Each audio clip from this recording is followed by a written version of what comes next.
જય માતાજી. અન્નપૂર્ણા રસોઈ ઘરમાં આપણું સ્વાગત છે. આજે આપણે બનાવશું ખજૂરવાળું દૂધ. એમાં આપણે આ વસ્તુ લીધી છે. આમાં આપણે દૂધ જોઈએ પ્રમાણે 500 ગ્રામ જેવું દૂધ લેશું, 2.5 કપ એટલે. અને આ ખજૂર લીધું છે. આ આપણે 2 ચમચી ખાંડ નાખશું, કારણ કે આ ખજૂર મીઠું હોય એટલે બહુ ખાંડ ન નાખાય. આ કાજુ છે અને આ બદામ છે. આ ખજૂર આપણે પહેલાં મિક્સરમાં કાઢી લઈશું, થોડુંક ક્રશ કરવું પડશે. આપણે મિક્સર જારમાં નાખીશું.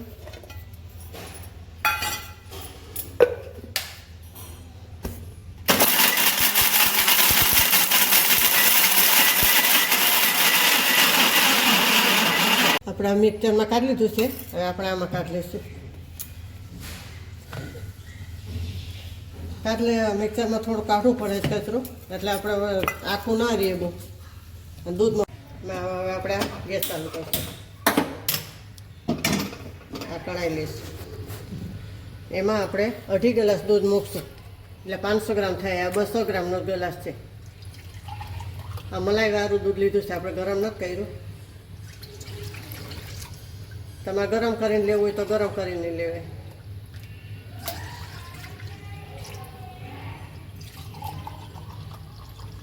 અઢી ગ્લાસ લઈશું.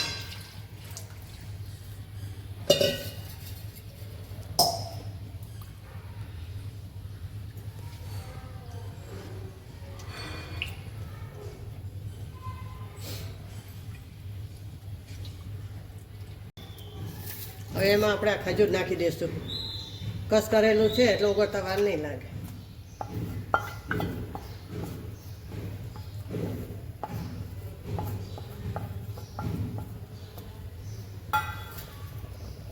આપણે ખાંડ નાખી દઈશું, ચમચી જેટલી, બહુ લીધી નથી.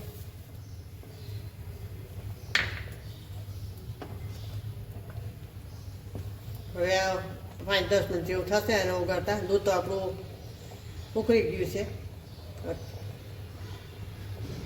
હવે આપણે આ કાજુ બદામનો ભૂકો નાખી દઈશું.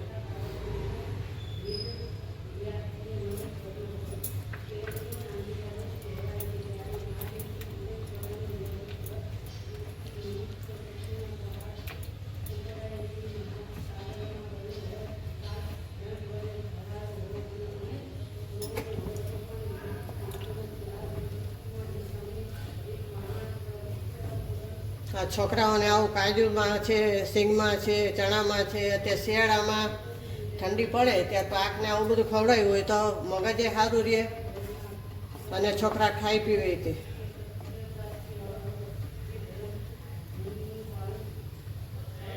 હવે આપણે આ ખજૂરવાળું દૂધ તૈયાર છે. આપણે ગેસ ઠાંડ નાખશું. આપણે સ્ટોલ કરશું.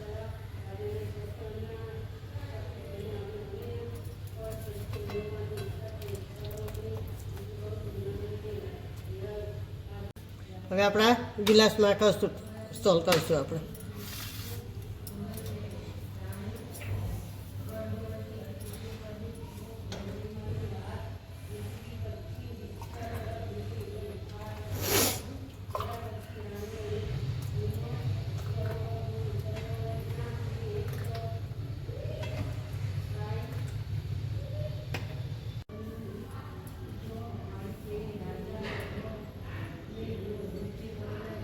હવે આપણે આમાં ઉપર થોડા કાજુ નાખશું.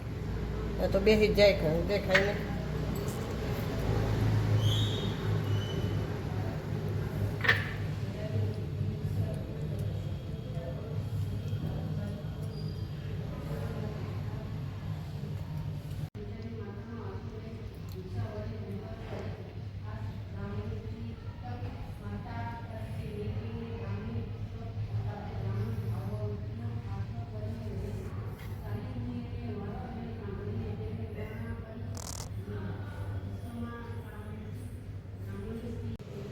જય માતાજી.